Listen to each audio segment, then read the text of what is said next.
to do our 3 live streams, and I've just been able to start this earlier because of course the other one tended to be shorter. So welcome. We have so many things to talk about here, including US, Sudan, and Kenya. All right.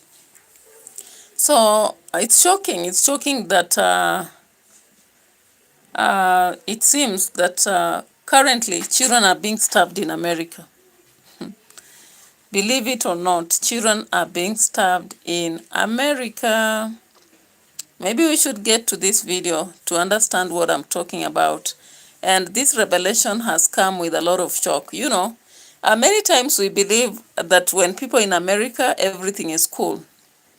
But when this came out, I was surprised equally.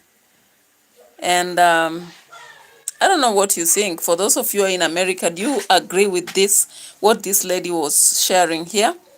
It's some shocking revelation, actually. I didn't believe it. But I wanted to check it in after I was looking at Trump. Maybe I'll be coming at that later. But can you imagine that Trump, you know, Trump has been telling the military to plan for action over his claim that Nigeria allows killing of Christians. Yeah? So he says that his threat is over killings of Christians. And though experts say there is no evidence, he says that the Christians are disproportionately targeted. I don't know whether the same injunction will get to Tanzania, because that is the same thing that I've heard about Tanzania. And it's sometimes shocking and saddening.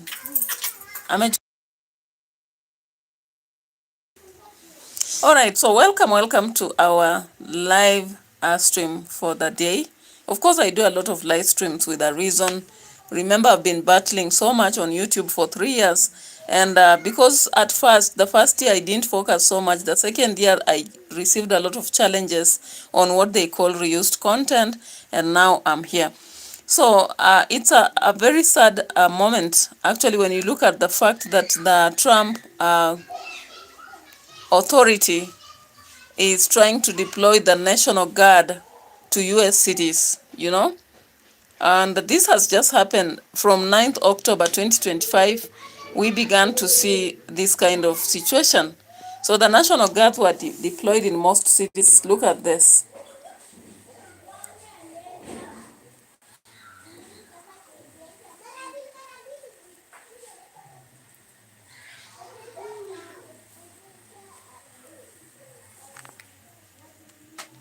So it's so funny that President Donald Trump has decided to deploy the National Guard to several U.S. cities. Of course, you know, so many cities in America.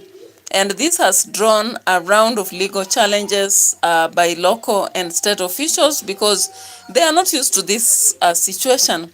Trump has argued that that he's using these troops to quell violence in the democratic controlled cities, that he's just having a crackdown on crime and support on his deportation initiatives. Remember Trump the Trump authority has really been laying a crackdown on deportation of citizens. And it has also been focused on calling people criminals. I don't know whether this is true. Did the criminals just arise after his regime? Or has it always been there? Because these are questions we must ask. So he's saying that he's just trying to quell or cool down violence in the democratic...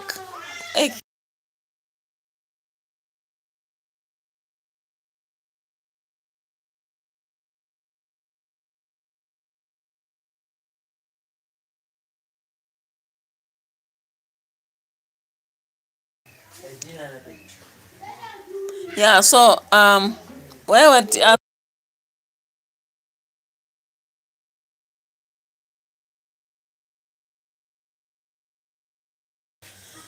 all right, so Trump has argued that the use of National Guard in the cities It's just something that is serving to counter deportation, to look at deportation and also ensure that there is no crime in the cities, and also we have control of the cities. Now he has found himself in a very, critical situation, because now several democratic state governors have resisted that process of bringing the National Guards in their cities. Many democratic state governors don't want that. They are rejecting the issue of Trump bringing the National Guards in their cities. And why are they resisting? They are saying that deployment is not necessary because it is escalating tensions among the citizens in different cities. Now, according to many governors, they are saying that legal cases have been even filed in Oregon and Illinois concerning that, and we have legal battles that are continuing. So what is the National Guard, and who oversees them? Of course, you know that National Guards consist of majorly state-based troops that are archetypally responding to major issues. Yeah, so National Guards in America are supposed to be dealing with very serious matters, like when you have large protests or we have natural disasters like what is happening currently in Haiti, Cuba, and Jamaica. So they are not supposed to appear on the streets when you are dealing with small matters such as deportation or crime, the trivial crimes and all that. However, Trump has caused a very stirring moment in America. So all the 50 U.S. states, the District of Columbia, territories of Guam, Puerto Rico, U.S. Virginia Islands, and so many other places have already received the National Guard troops. So the troops were actually deployed abroad, and some units are actually specialized in fighting wildfires and securing U.S. borders. So that is why many people are questioning the aspect of Trump bringing these guards to the cities of America. So the guard members report that the Department of Defense and federalized, if federalized, they can be brought under control by the president when some circumstances call for that. So they are trying to quell the temperatures of the people or governors in different districts and actualize this. I don't know what you think about this. Nemesis, welcome. What do you think about this? Is this justified, the aspect of bringing the National Guards in the cities of USA? How about that? I saw somebody questioning that yesterday and called me upon to talk about it. So I've just brought it into your presence so that you can discuss. Nemesis, welcome. If you are from America, let us know if you think the aspect of National Guard troops is suitable in the cities of America, or is it unsuitable? Yeah.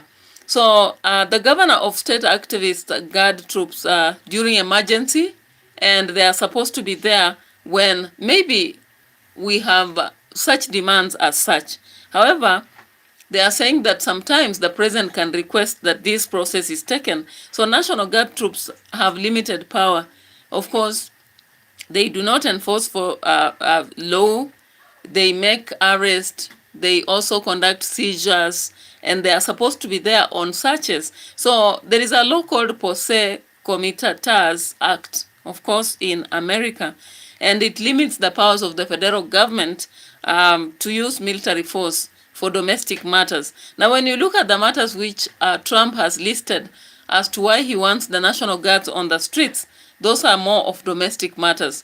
So how is Trump trying to use the National Guard in the cities? Of course, we've heard already that Trump wants them to circumvent normal processes of deploying them so that they can guard the members of different states from crime, and also they ensure that we have deportation processes going on.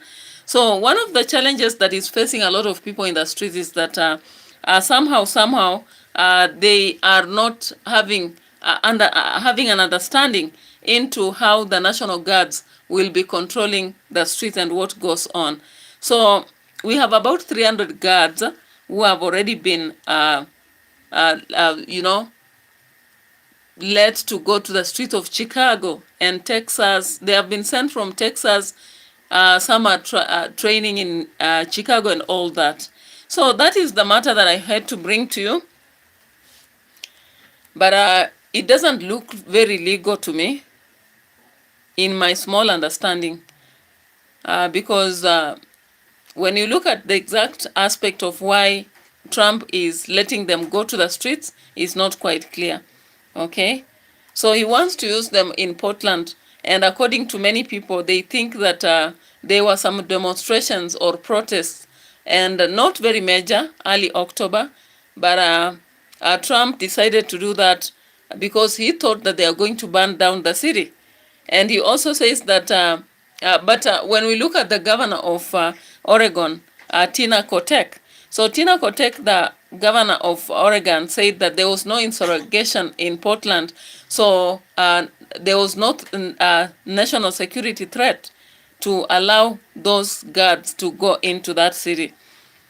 So, of course, they think that the martial law should be the one allowing what is happening. However, Trump is insisting on that, but let's let that case rest in peace as we move to Sudan case. Of course, Sudan is one of the countries that has been facing a lot of challenges for the longest time possible. If you have looked at Sudan, since 1990s, Sudan has been facing a lot of challenges. So after the conflict erupted in April 2023, we realized that Sudanese armed forces and the rapid support forces, much of the Sudan was plunged into chaos. We have had a lot of chaos in Sudan. Many cities have been besieged. We have also seen communication and services broken, large numbers of civilians displaced and trapped inside war zones. Okay, so terror has been looming in Sudan for the longest time possible, and we've not just been seeing drones and shells, but we have also seen individuals happening. The noble one, 254. I'm here following a new YouTuber. Just say hi, welcome, and subscribe to the channel, the noble one, 254. Thank you so much in the house. All right, so there has been terror in Sudan, indeed, and we have seen a lot of drones, we have seen shells, we have also seen hunger, diseases, and collapse of public systems such as health and even education. I want to show you some few videos, or rather pictures, to prove to you how Sudanese people have suffered, indeed. And some of these are here.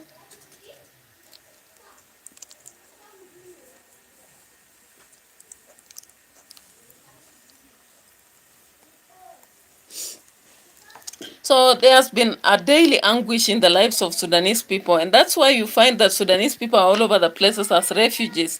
In fact, in Kenya, I've seen a lot of them even in schools. I don't know whether they really find it easy to cope, but when I interact with some of their students, they are not very comfortable with the system in Kenya because it sounds to be very heavy for them. Now, families have been facing a lot of choices to do, like parents have had to skip meals so that their children can eat. We've also seen some leaving home with little hope of going back, and we've had a widespread hunger with a million of them facing acute food insecurity. So healthcare has also collapsed in in Sudan generally, with about 70 to 80% of facilities in conflict-affected areas being closed and becoming dysfunctional, or rather non-functional. Now, when you look at the disease outbreak, Sudan is one of the countries that is now highest in levels of diseases such as malaria, cholera, measles, and more others. Now, the very infrastructure of the daily life is very bad because school sanitation, safe water, and communication have been severely affected, with millions of children dropping out of school and facing a problem with routine vaccination that has dropped dramatically. So many of the individuals from Sudan have been displaced, both internally and externally, across borders, and that has caused loss of homes, loss of jobs, and communities. Aid is not enough because of the fighting. Some have been blocked. So you look at the people, there's a lot of fear. They really want to talk, but how will they talk? Okay, so when you look at the pictures, spread all over Sudanese about Sudan people, this is what you see. So you tend to see that, you see that, and you see that. Okay. So the reality about Sudan, because someone urged me to speak about it, and that is why I'm focusing on Sudan before I come back to other aspects of better things. I've already talked about US, and I'm coming to talk about Sudan. So the reality is that many Sudanese people are living in fear because they are trapped in besieged cities and camps. If you have ever seen even those times in 1990s, many people were trapped in camps and all that, and children were dying of hunger, diseases, even when there is no fighting at the moment. Some of them have also had desperation, lost hope, because there is no education, there is no hope, there is no jobs, there's no future, something that is vanishing. So they wish that they really have safety. Of course, many Sudanese are longing for safety because they don't want these drone strikes, the raids, the shelling, so that the ceasefires are no longer there and they return home and rebuild their homes. Some of them are wishing for food and health because, as I've told you, they don't have enough to eat during the day. They don't have access to clinics and health care. They don't have clean water, vaccination, and medicines. We've also seen that they wish for education and work. Many people, like schools are not open. The children are not learning. Adults are also lacking jobs and livelihood. So they really wish to do that so that they can have support for their families. And they also wish for voices and future. You see, like when there is a situation as what is happening in Sudan, you see people that are willing to have a country running and an operation that is not making them flee or hide. So of course, when you look at some pictures that were seen, we've seen situation of people moving away from their homes and AMREF and all those bodies coming to rescue. And some of the pictures we've been watching are such as this. I don't know why this is not very clear. Yeah, we've seen that.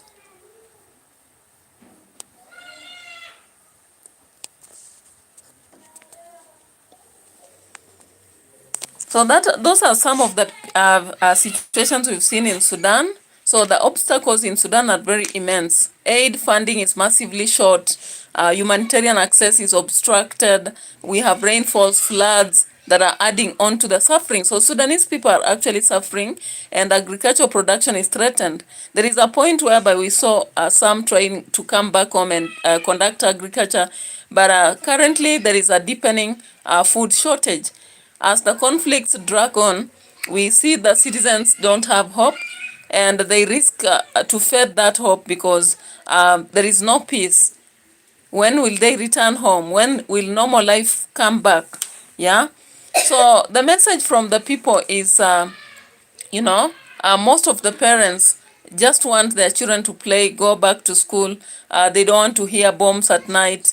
They want to plant seeds and let the land offer them what they wished for, the safe home. Young people are also dreaming to have a career in their life, but schools are destroyed. Their only hope is no longer there, so they wish to rebuild their future. The displaced elders are also mourning. They want to regain their lost homes. They want their fields. They want their community. They don't want just to rely on charity forever. They feel like their dignity is lost, yeah? And they are unable to raise their children correctly. Now, as we close the narration on Sudan, what we understand that Sudan today is a land that is shattered. There are a lot of wishes, but hope is shattered. The challenges are vast: war, hunger, diseases, displacement, and the suffering is immense and real. Yet the wishes are very simple. They want universal food, universal safety, universal health, universal dignity, and universal education. So actually, for educators, policymakers, and citizens beyond Sudan, the question remains, how can the world help turn those wishes into reality? Yeah? How can we help Sudan have their wishes turned to reality? That's a question I'll put to you. And I know when you think about it, you may have to solve it. Now, I'm coming back to the situation of a woman who was seen on Instagram, or rather TikTok, indicating that the children in America are starved. And I would wish actually you contribute towards this and agree or disagree. For those of you who watch me from America, do you think the children in America are starved? Because we saw this video and we were quite shocked. Is this what is happening in America? So let's watch this. America. And in case you didn't get the reference, it comes to eat all your food, there's hungry children in Africa. So yeah, we had this coming. But anyways, I want to remind you that I'm still in Uganda, one of the 54 countries in Africa, known as the Pearl of Africa. And I want to show you guys my view. This is my view outside of my sister-in-law's home. It's not what it's perceived with the stuff that we see. Look at that beautiful sunset. You know, where we're told that everybody lives in a hut, in dirt, and it's not a civilized country, or a civilized continent at that. And everybody likes to degrade it and call it a third world country. Yeah. They have every right to be making fun of us for all the stuff that we've said. We had it coming. But hopefully the United States, we can get it together soon, because this is embarrassing. Very, very, very embarrassing. Here, United States, we had this coming. Listen to this. You must eat all of your food, children. You must eat food. There are hungry children starving in America. And in case you didn't get the reference, it comes to eat all your food, there's hungry children in Africa. So yeah, we had this coming. All right, so that lady said that we have many children being starved in America. Now, it was a kind of fun statement, but the reality is that, do you think this is true? I'm just asking. Because even the way the city children eat and the way the children in the village eat is very different. In fact, sometimes when you go to the village, people will ask you why you're not eating, why don't you like my food, and all that. But sometimes when you live in towns or on plots or whatever, you just tend to attempt your feeding habits because everything is bought, you know. Everything is bought. From vegetables, which you just have to plant in your garden, you buy. So that makes sometimes, because the budget is lean and whatever is available is very small, you tend to minimize on what to use. Maybe that's what the lady thinks, that that comes out as an aspect of starving kids. But away from that, let's look at what happened. Of course, over the week, we heard that Rachel RUTO would visit the Elgeyo Marquet. And of course, these are just part of Uasin Gishu, the home, we can say the home of the president, all right? So we saw, is it today? Yeah, we saw today Rachel RUTO going to Elgeyo Marquet, okay? And when she went there, she landed with planes, choppers. Lucky Mido, welcome to the channel. Thank you so much. Today people are not so active. I don't know where they've gone. Sunday seems not to be a day for the people, but we will flow with the vibes. Those who are here, thank you so much for allocating your time to my channel. I really appreciate this evening, and thank you for your comments and compliments. Yeah, so Rachel RUTO actually went to Elgeyo Marquet today alongside the internal security CS. I'm looking for a video here. All right. So they used a lot of planes. Of course, you know what that means. Yeah. And let's see this. Yeah. Let's skip some advert here. So we saw Rachel RUTO visiting Elgeyo Marquet after the devastating landslide. I don't know why it took so long because, anyway, it is what it is. Sometimes we just have to let the vibes flow. So we have victims. You remember I did a video on that indicating the landslide that had swallowed a lot of people. Some had not even been found, and it was indicated that up to now we have around 11 people who have not been found. We have 35 who are affected, and there are those who are in hospitals, and others have actually been evacuated to safe grounds in a primary school. I don't know which school this is. Maybe we'll be checking on it. And this is the moment as she visited. Hilo jambo nafikiria ni jambo pengine hatujawahi kuona kwa nchi yetu kwa muda mrefu sana, kwamba maji na udongo unaweza kutoka sehemu ya juu na hata ikabadilisha kwa muda mrefu sana. I think it happened in Ukambani. Inaenda, it has changed the course of that river. Na mahali ambapo tulikuwa na familia wanaishi, mahali tulikuwa na mashamba, tumekuwa tu na mawe na maji. Poleni. Poleni sana wote ambao wameweza kuathirika. Poleni kwa hili janga ambalo ni jambo ambalo limeweza kutuumiza mioyo sana.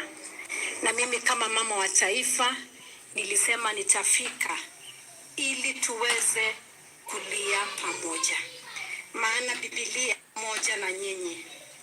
All right, so Rachel went to the place. Of course, she was indicating to be sorry with what was happening, what had happened in this place, and was finding that something that has never happened. But I think this thing happened in Ukambani, if I'm not wrong. If not last year, it must be 2022. I think it happened. Anybody watching, you can drop your comment in relation to this. I think the landslide that claimed life in Marquette also happened in eastern region at another time. So when you unpack what was happening, of course, so many people are caught off guard because it was nothing that was expected. But I don't know what happened with the experts who are supposed to unravel. And of course, they are still searching for the people who are never found. And the course of the river turned and created all this. Yeah. But beneath this beautiful landscape lies ever-present danger. Anytime it rains heavily, landslides are just a few raindrops away. For people living in Chesongoch in Elgeyo Marakwet County, tragedy struck earlier this month when a landslide killed dozens. More than 10 people are still missing. For the survivors, the pain of that tragedy runs deep. Many have lost everything: homes, loved ones, and even livelihoods. When the disaster hit, Kenya Red Cross led rescue and recovery efforts that also involved several government agencies. It says emergency teams faced many challenges reaching the affected area. The entire area of Chesongoch. So, of course, there's been a warning about this region. Of course, when you get to Marquette, for those of you who have traveled on that road, you can see that while there is a place on top, there are other beautiful villages down there. But it's a very, dangerous situation, actually. And when you look at it, it's such a beautiful scenery. Just almost like what I'm talking about in Ukambani. They say the North Rift is part of a fragile escarpment system. The soil is loose and rainfall patterns have become erratic. But people continue to build and farm there because they lack alternatives or because relocation policies have not been properly implemented. If we had these areas forested in its natural setting, of course, landslides would be little. And when So some experts talked about the aspect of natural forests being created so that they prevent such scenarios. But a forest cannot grow in one day or two. It needs to take a lot of time. And then you also wonder, when this strategy now strikes, it struck, I think, 5 days ago, killing 32 people and 14 school children, including 14 school children, and 11 are still being looked for. And of course, people have had to be evacuated to a nearby primary school. And that is why where Rachel went to. However, it is such a surprise that even though so many people have been evacuated, Rachel only with six school mattresses, really, to the victims. This does not make sense, because when you look at the numbers of those who suffered the landslide, there are so many. Now carrying only 6 mattresses and few blankets, and we had some plastic items there and tissues, does not add up, because when you look at the kind of items they used to travel there, like they had to use a lot of planes, and before they went there, they also used a lot of vehicles, very cozy vehicles, guzzlers for that sake. So if all this money had been saved so that they sent to these people or the authorities, I would rather have appreciated that than going there physically only to present very few aspects that any other Kenyan can do,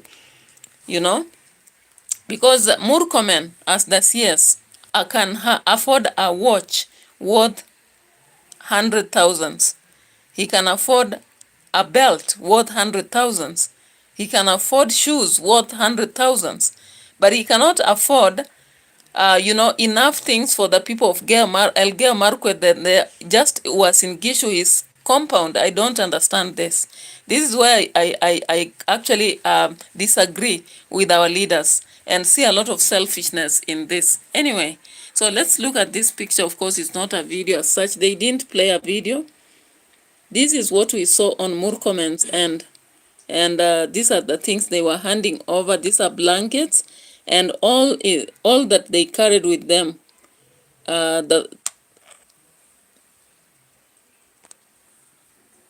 What is this? It's advertisement. Huh? Yeah, all that they carried with them is this.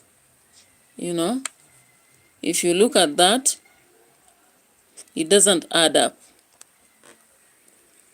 Yeah.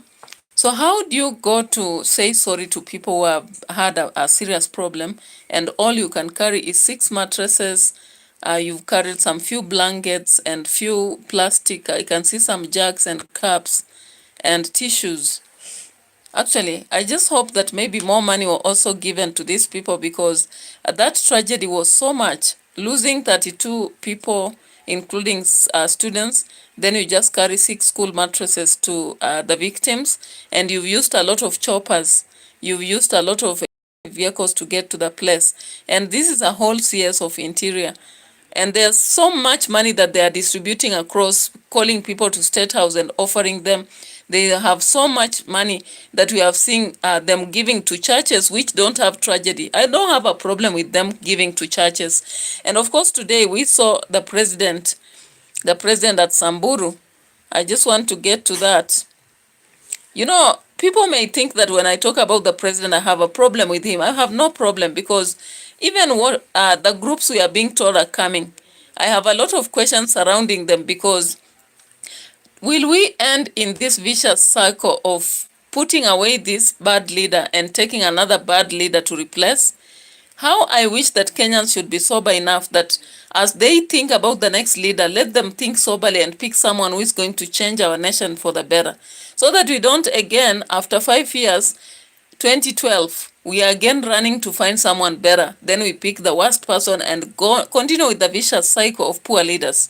So anyway, let's check on what our president was saying while at Samburu today. What did he say? Ametufanyia. Naungana na nyinyi na viongozi wa hapa katika kumshukuru Mungu kwa yale mengi yametendea diocese hii na county hii ya Samburu. Mimi nataka niseme ya kwamba tumejumuika katika mambo ya kanisa, na uongozi wa serikali ukiungana na uongozi wa kanisa, mambo mengi ya maendeleo ya taifa letu la Kenya yanatembea kwa kasi. The partnership between the state and Okay, I'm just analyzing this because remember our president some time ago was having a very serious war with churches, especially with the Catholic Church, when they rejected to receive money from the politicians, claiming that it really supports corruption. And there was a very serious war. I don't know whether the war is over now that our president has declared today that he's ready to partner with churches so that a lot of progress happens. And how is he going to partner? Now, there's a point at which the bishop had clearly indicated that the wealthy need to stop being arrogant. And our president is very scheming. He can use your statements again to just try to talk to citizens. So he picked that statement very fast, and this is what he had to say. He said this. Of Samburu, as I tell the citizens of Kenya, we have a country like no other. We are extending, sharing MALALA. Unajua ilikuja ikakwama kidogo pale. Let me check. Mimi vile vile nimekujia mambo yenu ya maji. Where did he say something? Team yako CHP moja. Na kati ya hao 51 wa hapa niko na komanda wetu wa GSU. The relationship, you have put your trust in God. Kenya tufanye hivyo. Askofu ametueleza mambo ya muhimu. Amesema ya kwamba tusikubali urafiki na umaskini. Amesema tukatae umaskini. Ametuambia kuna watu walichoka na umaskini wakakataa. Ona. Na sisi pia kama kuna kimfuko huko kuna 50. Ulikuwa umesha umaskini. Chukua hiyo 50 mwendee mboga. Ni 50 hapa. We must refuse to continue to be a third world country. And that is why we must do whatever it takes so that we can raise the ambition of our nation and move Kenya.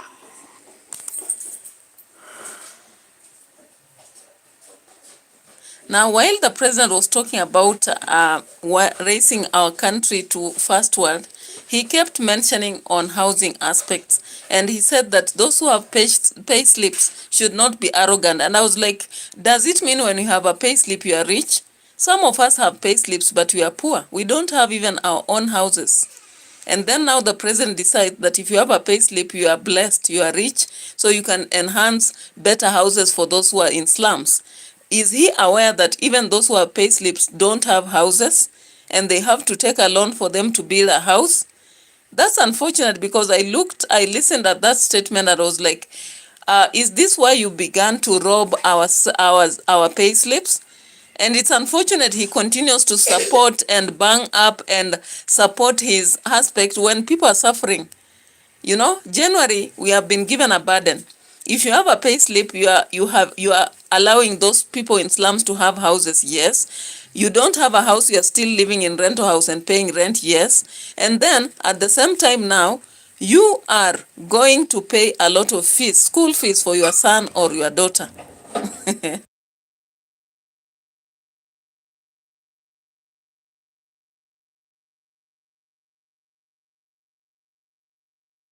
Yeah, so let's just listen to what he said. I think he spoke it right here. To a first world country. And it is doable. Mimi niko na imani. Askofu ametuambia tumuamini Mungu. Tujiamini na tuamini taifa letu la Kenya. That is how we are going to move Kenya from a third world country to a first world country. We believe in God. We believe in ourselves, and we believe in our nation. That is how we are going to move Kenya to the next level. Na ndio nawaambia watu wa Samburu, wa Marekani ndio walijenga Marekani. Watu wa Ulaya walijenga nchi yao. Sisi kama wa Kenya ndio tutajenga taifa letu la Kenya. By robbing the pay slips. Ya Samburu. Ndio mtajenga Samburu County. Okay. The people of Samburu, you must be proud of yourselves. You must be, we have a great country. We have a blessed nation. We must work for it, believe it.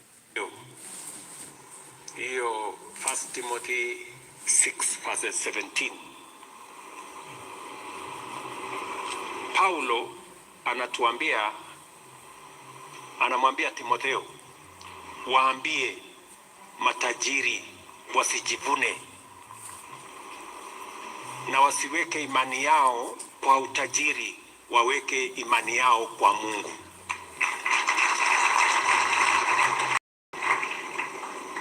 Watende mambo mazuri. Let them do good. Wawe matajiri ya mambo ama matendo mazuri.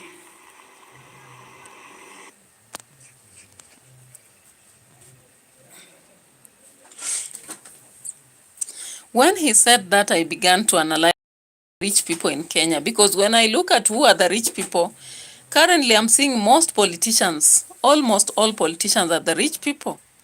And if it comes to helping, they have a direct way of helping other people.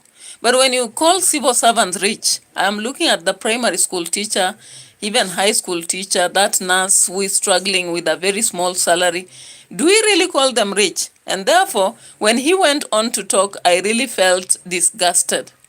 I felt disgusted for once, because he is calling civil servants rich and that their pay slip has made them better. Really? When so many people now even want to quit their jobs because of what is happening on their pay slips, you know? And I was just looking at that. Then now comparing with what Gachagua revealed the other day, that our president now has companies which sell metals, companies that manufacture furniture, companies that I don't know sell what. And I was looking at that and wondering, why is he doing all that? Is that good, really? When he says that that is building the nation, can we as civil servants now make it to build our companies? How possible is it?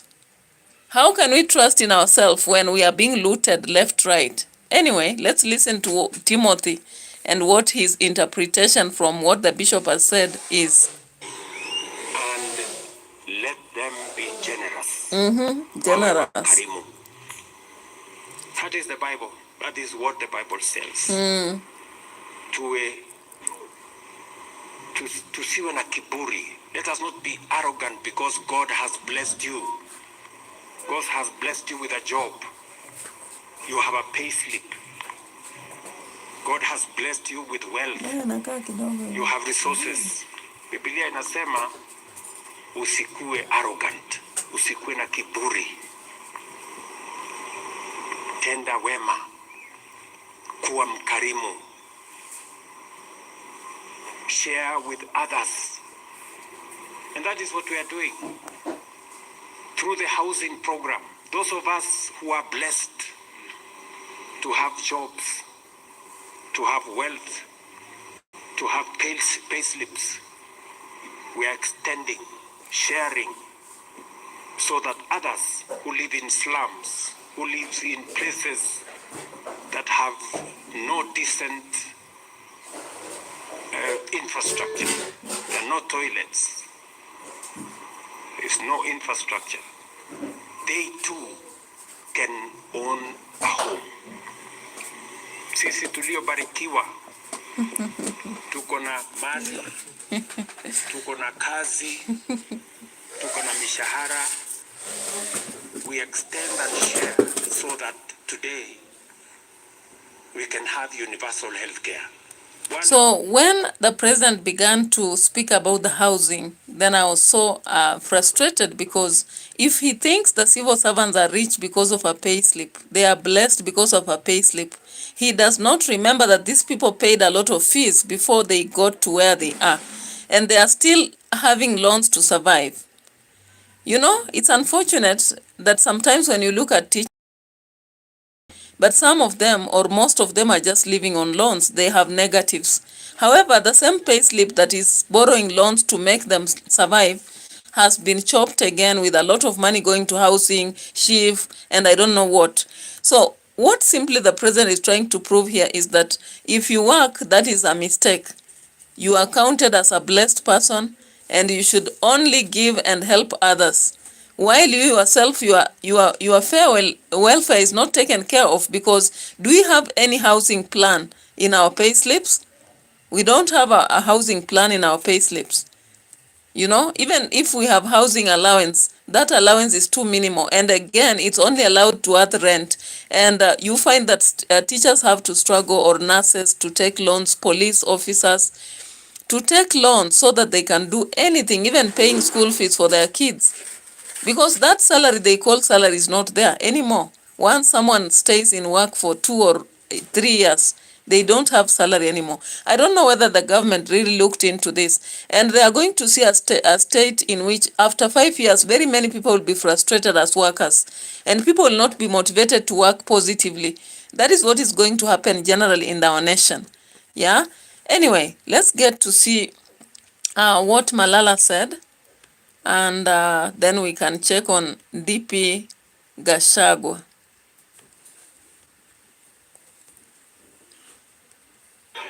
Bas, sasa mimi nauliza, ukiona hii timu kama hii, iko mtu anaweza shinda sisi kweli?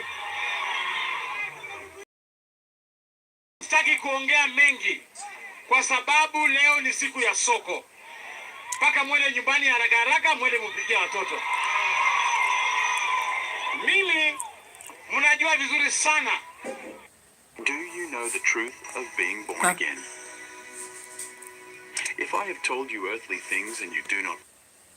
Mimi ni deputy party leader wa chama cha DCP. Tulikuwa tumesimamisha kijana anaitwa Edgar Busiega. Lakini wakati nilisikia kwamba William Ruto ameita mkutano kule State House, akaita viongozi wote, akawaambia, mnajua ile by election ya Malava ndio inaenda kuamua ni nani atakuwa rais na ni nani hatakuwa rais in 2027. Akasema atatuma pesa zote ahakikishe kwamba kiti cha ubunge cha hapa Malava kimeenda kwa chama chake cha UDA. Nikasikia kwamba wamekaa wakasema ati strategy mzuri ni ya kwamba Seth Panyako apate kura 15,000. Huyu Edgar asimame apate kura 15,000. Ndakwa atapata kura 16,000 na atakuwa ametushinda. Mimi nikasema kwa sababu uchaguzi huu ni wa kuregesha heshima ya Mluya, nikaita Edgar, nikamwambia, ndugu yangu, it is not about you. It is not about me. It is about restoring the respect of the Luya people. Mimi nikaambia party leader wangu, Mheshimiwa Rigathi Gachagua, kwamba wacha sisi vile wewe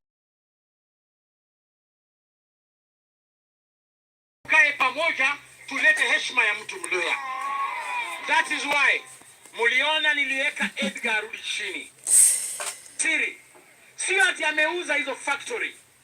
William Ruto ameenda kule nje akaandikisha company ambayo iko na jina yake na jina ya Muhindi. Amekuja hapa anadanganya kwamba anauzia huyo Muhindi factory. Ukweli wa maneno ni kwamba Nzoia Sugar Factory William Ruto amejiuzia yeye mwenyewe.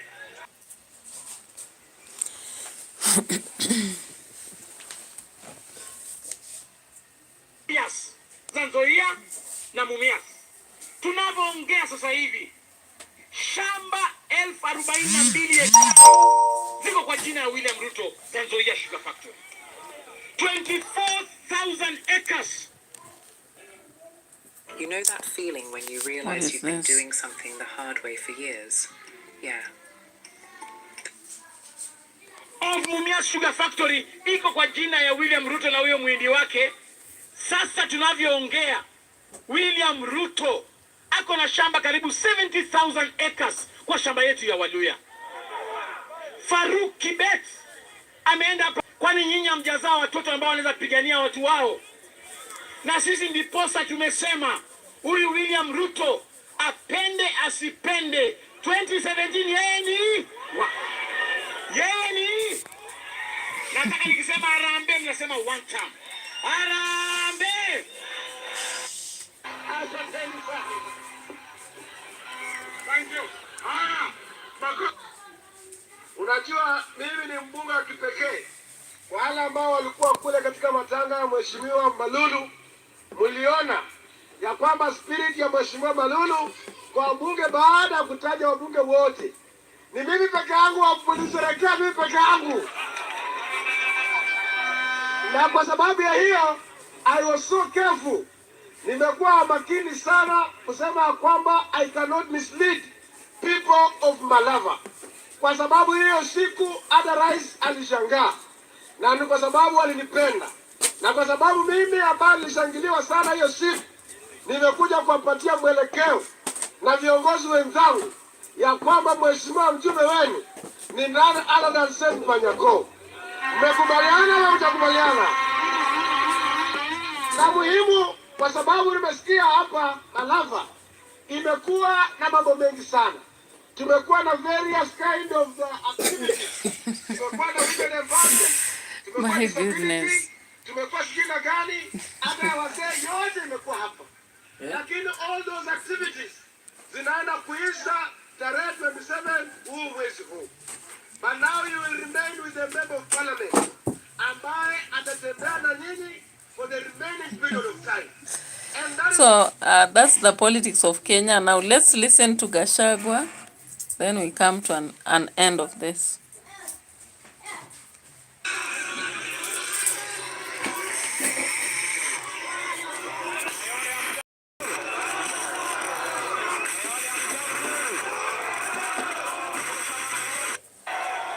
Sisi tuko hapo, tumeungana na Kalonzo Musyoka, tumeungana na Eugene Wamalwa, George Natembea. Mtu ataumia hapa niache cause mikono mjakatu. Tutatoa kiongozi mmoja wa kupeleka Kasongo nyumbani. Si ndio? Wakiamua ni Kalonzo Musyoka mtampigia kura.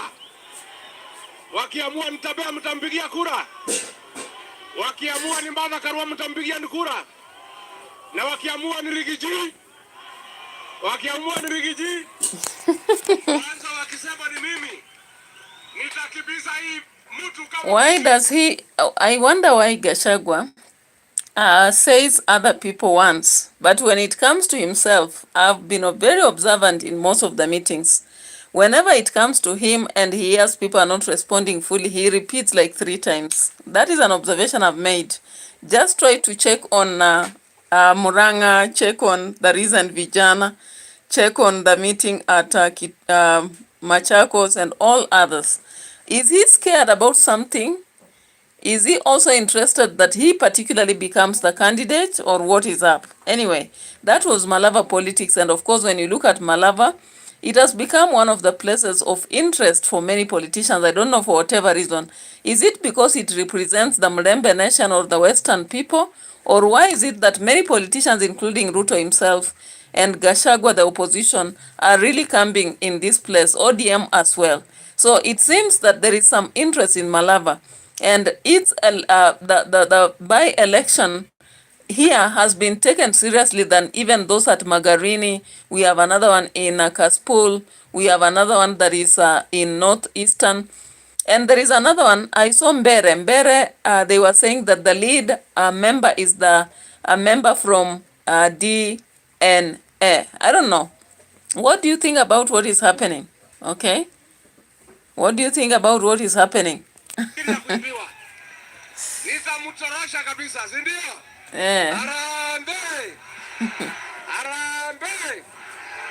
Mimi nimesema tuko na chama yetu ya DCP, mnaijua? Mnajua DCP? Nikisema DCP unasema sikiza ground. DCP!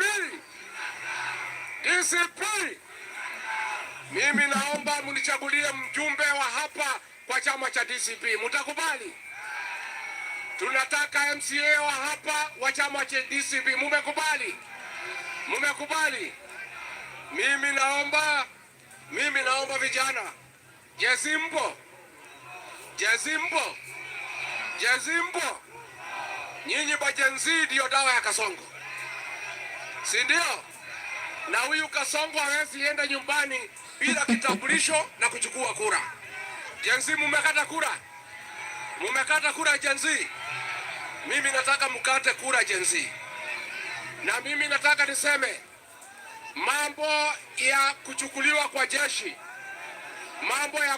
kwa jeshi, nikiunda serikali itafanywa katika kila sub county hapa jijini Nairobi. Mambo ya kuchukuliwa polisi itafanywa kwa kila sub county, na hatutaki watu wetu waambiwe watu warudi pahali walizaliwa. Nyinyi ni wakaaji wa Nairobi, mtachukuliwa jeshi, mtachukuliwa polisi mkiwa hapa jijini Nairobi. So that was Gachagua in Kayole, and of course he tried all the way to convince the young people that they are the next to take over power, just as he also had said in the other meeting of the young people. I don't know what to believe or what to think about, but what I can advise Kenyans generally is to be sober at this moment while listening to the people and also see the acts. Thinking about the acts is very important here, you know. Tumekubaliana. Harambee. Harambee. Nyinyi ni watu ya one term. One term. One term. Wangapi wanasema one term, one term, one term, one. Huyu Kasongo anasema ati sisi hatuna sera. Tunamwambia sera yetu ni one term for now. Ndio Kenya ikuwe sawa, lazima uende nyumbani. Tumesema candidate wetu for now ni Ruto must go, kwa sababu huyu mtu ametubeba ufala. Nani aliua Gen Z? Nani aliua Gen Z? Nani aliua Gen Z? Nani aliua Gen Z? Nani amepora mali ya Kenya? Nani amepora mali ya Kenya? Githinji aende nyumbani asiende. Githinji aende nyumbani asiende. Harambee. Harambee. Wewe vijana wacha. Wewe vijana tulia hapo. Tulia hapo vijana. Haya. Niko na mjumbe wa hapa. Embakasi Central. Anaitwa Mheshimiwa Major Dong. Abana uliza hiyo kijana wewe. Wacha na hiyo mtoto wewe. Wewe wacha hiyo mtoto.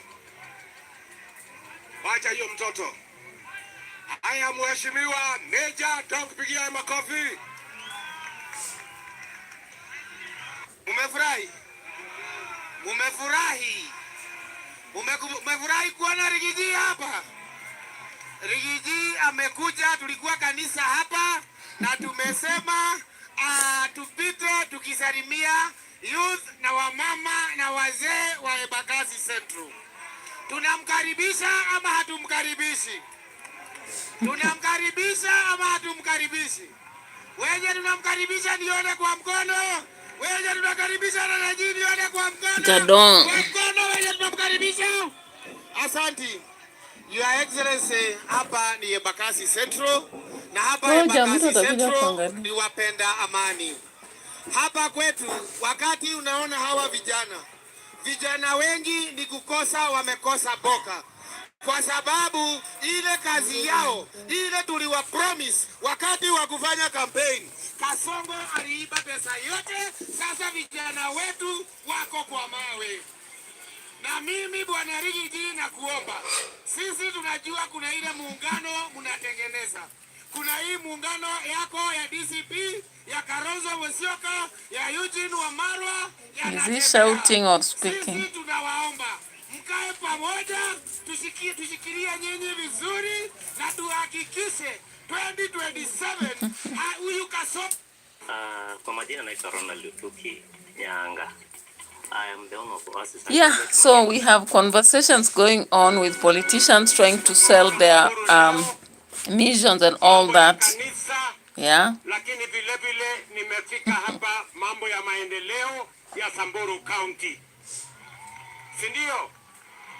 Munajua mimi nilisimama hapa. So it's so funny that even the president has now turned into the campaign mode. He's not taking chances now that he knows 2027 is just around the corner. And of course, elections were supposed to be, when you count the constitution, it's supposed to be done in 2026.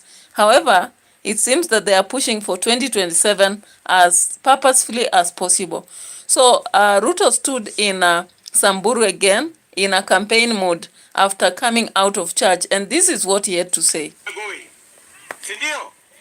Na niliwaeleza watu wa Baragoi, saa ile tunatengeneza mambo ya maendeleo ya Kenya, lazima tupange mambo ya maendeleo ya Baragoi na Samburu.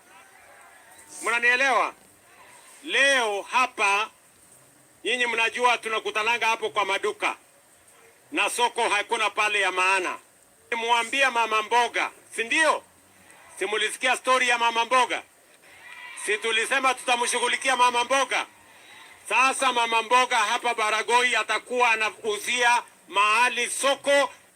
Wakati tunapanga kuhakikisha stima Kenya, lazima tupange stima ya watu wa Samburu.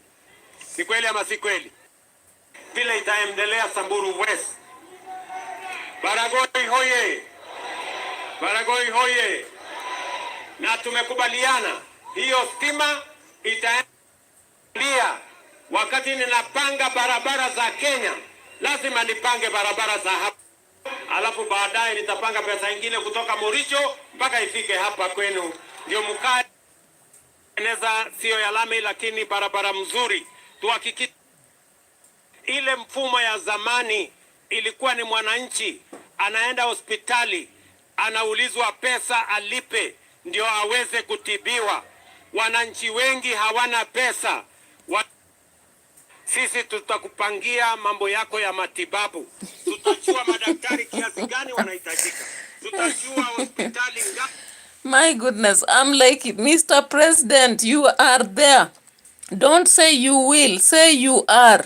Kindly, because I look at the current president in the office and the president just says, we will. I'm like, what are you saying? You are in office. Tell us you are. Don't tell us you will, because what will you do and you're already in the house? That is how funny Africa is, actually. It's so funny that in Africa, even the sitting president will promise to do something in future just because they want the next position, or they want their member, whoever they have actually chosen, they want whoever they have chosen to go on and maybe take over. So they'll always give promises. We are tired of promises. Now we want action. Actually, we want action. Yeah,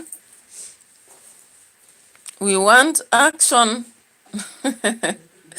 So away from that, Opio and I, CS, actually has testified or vowed to die with Ruto, regardless of whatever it is. Okay, regardless of whatever it is. Even if ODM chooses another person like Arati, Simba Arati, for him, he will die with Ruto. Mimi nikiongea nikiwa hapa Ugunja, wacha niseme hivi, sisi tulishakata kauli. Mheshimiwa Dr. Buroginga, mwenyekiti au kiongozi wa chama cha ODM, mimi najua wewe pamoja na kamiti yako ya chama cha ODM mutaendelea kufanya shughuli zenu za kirasmi. Hata nimesikia ya kwamba mutafanya uamuzi pengine baadaye kama chama. Na mimi vile vile ni mwanachama wa ODM. Lakini mimi kwa niaba yangu binafsi, na mimi kwa niaba ya wale ambao ni wafuasi wangu, mimi kwa niaba yangu binafsi na kwa niaba ya wale ambao ni wafuasi wangu, na ni wengi sana, sio wachache. Mimi wacha nione wafuasi wangu ambao wako hapa, wacha nione.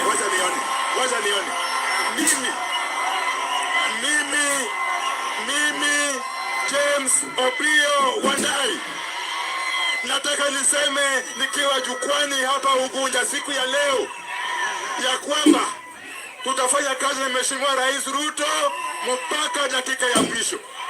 Na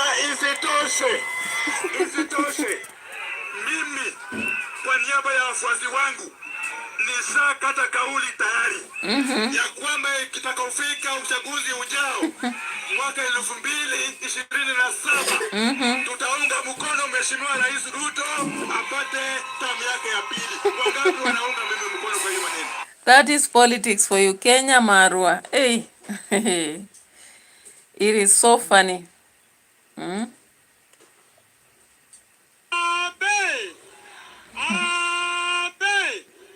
Hiyo imepita. Kwa Baragoi, si mmesikia viongozi hawa? Nasi tumekubaliana hawa viongozi wote ni viongozi wetu. Na si watafanya kazi kwa pamoja. 2027 ikifika, si kila mtu atapimwa na kazi yake. Ama mnasemaje watu wa Baragoi? Iko mtu anapatiwa kura kwa sababu ya sura? Iko mtu anapatiwa kura kwa sababu yeye ni wa kabila fulani? Si kila mtu anapatiwa kura kwa sababu ya ile kazi amefanya? Kama mtu hajafanya kazi, si anatembea anaenda nyumbani? Si hata kuchunga ng'ombe ni kazi? Ataenda kuchunga ng'ombe. Ama namna gani? Ama mnasemaje? Wacha mimi niseme hivi. Kuna mambo mawili hawa viongozi wameniuliza. Anyway, that is how much politics goes in Kenya. You can talk about politics in Kenya for a whole day and it may never be over. Because actually, politics in Kenya has become a battleground and also a bargaining ground whereby people are creating room to campaign for their stomachs and their families. And so generally they'll come about using what the citizens want, and they create a vision from what the citizens want and make it a reality for themselves. How I wish they would make it a reality for citizens. How I wish they would have that vision for Kenyans. How I wish that anytime they are speaking, they would be really truthful, because we see some of these are just propaganda, you know, and someone repetitively talks about things that are even past, things that are already done. And because somehow we are ignorant about some matters, they also use our ignorance to make us believe that some of the things that have been done by them. Yeah, it is true that we should give credit where it deserves, but sometimes when they really drum so much, instead of now sitting down and working, I'm wondering if the current government is campaigning instead of working and proving they can do it. They are opening up like tax. Currently, they are proving that tax is going to be 100%. And what is happening now, if anyone is going to be accounting for tax, you know, when it comes to filing of taxation, there is a new policy that has come up, and I don't know whether Kenyans are already aware. The policy now is going to force you, if you want to actually fill whatever on e-tax, in case you said you spent some money, you are supposed to show a receipt over it, you know, and it should be let's say the e-tax, kind of receipt, the receipt that come from the current machine, not just the paperwork. So it is coming to be very tough for Kenyans. I've already warned Kenyans from the aspect of electricity. We have the aspect of fee payment. We have the aspect of day school fee payment, also boarding school fee payment. And we also have the aspect of now tax. People have to go deep and read into this. It's very sad, but the reality is that things are going to be tough day by day. So thank you so much for those of you who watched the issues of Sudan, Zambia, and Kenya at large. Bye-bye for now.